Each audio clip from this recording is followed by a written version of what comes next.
As the world marks International Day for Persons with Disabilities on the 3rd of December, calls are being made for a renewed focus on invisible disabilities and chronic illnesses in the workplace. Experts say the often stigmatized and misunderstood unseen conditions create significant barriers for individuals striving to succeed professionally while concealing their struggles. Head of Social Impact at Stellenbosch Business School, Dr. Armand Bam, joins us for more. Dr. Bam, very good evening to you. Thank you so much for your time. I mean, a very important topic this, really looking at International Day for Persons with Disabilities, but perhaps looking a little deeper, because one wants to see a disability in order to treat a person or think of whatever treatment is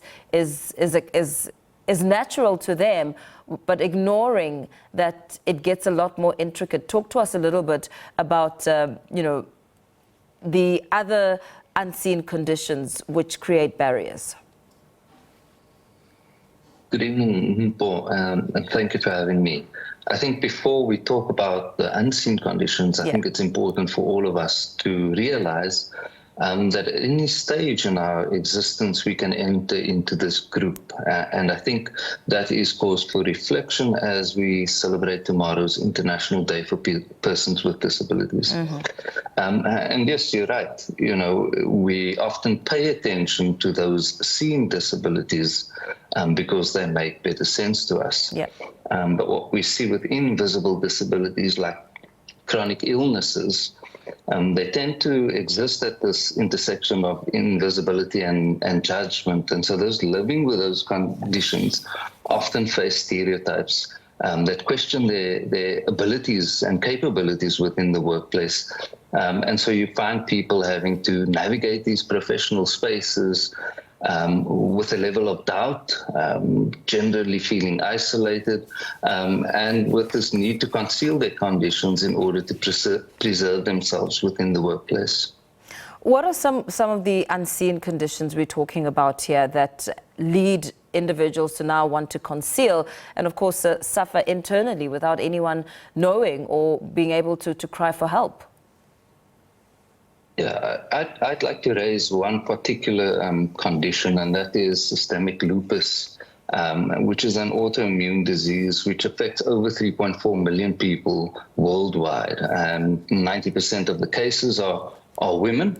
And our research also shows that it presents more severely amongst those of an African descent. And I recently conducted and completed studies on this. And so lupus operates like a wolf lurking in the shadows. It's something that's always present, but it's unseen. And unlike visible disabilities that may elicit sympathy, although at times it's quite problematic, these invisible illnesses often go dismissed and ignored. And so the impact of a condition like lupus is rather catastrophic in many instances because people tend to have to suffer in silence. How does a person with lupus feel?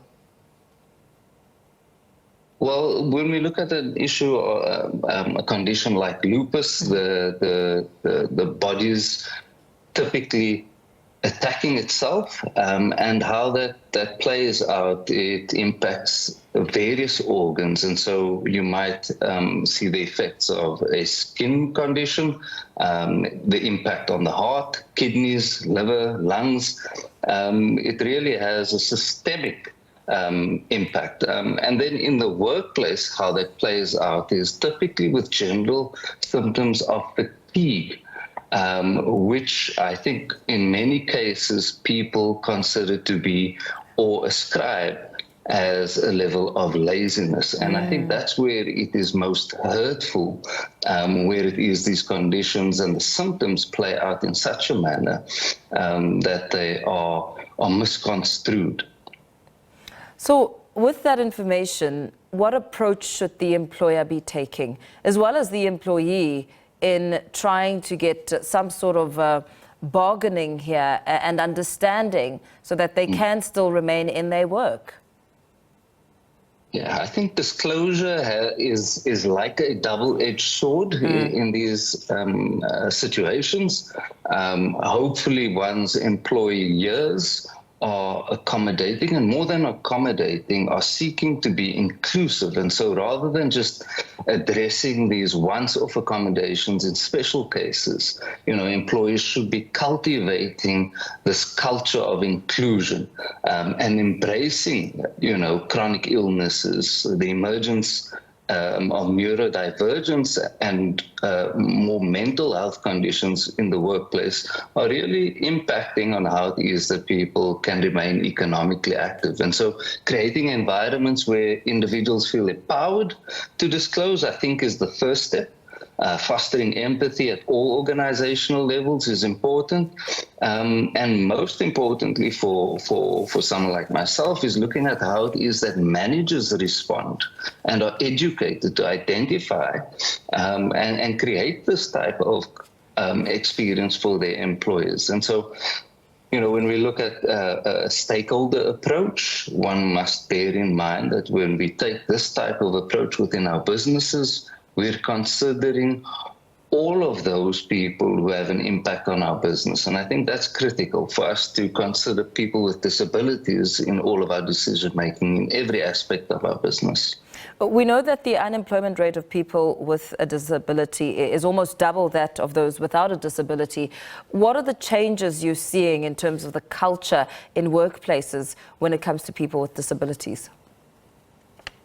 Well, unfortunately, it largely still sits within that domain of being a tick box exercise, and so a scorecard exercise.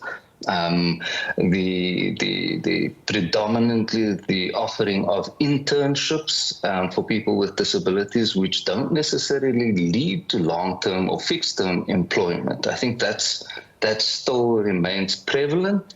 While there are some changes, I think it's very important for business owners, business leaders to understand that this is a large, untapped part of our labor force. And so more effort needs to be put into place to ensure that we recruit appropriately, that we resource appropriately, so that we can retain people within our workforce. Very well. Thank you so much for speaking to us this evening. Head of Social Impact at Stellenbosch Business School, Dr. Armand Bam, joining us there, expanding the conversation as the world marks International Day for Persons with Disabilities on the 3rd of December.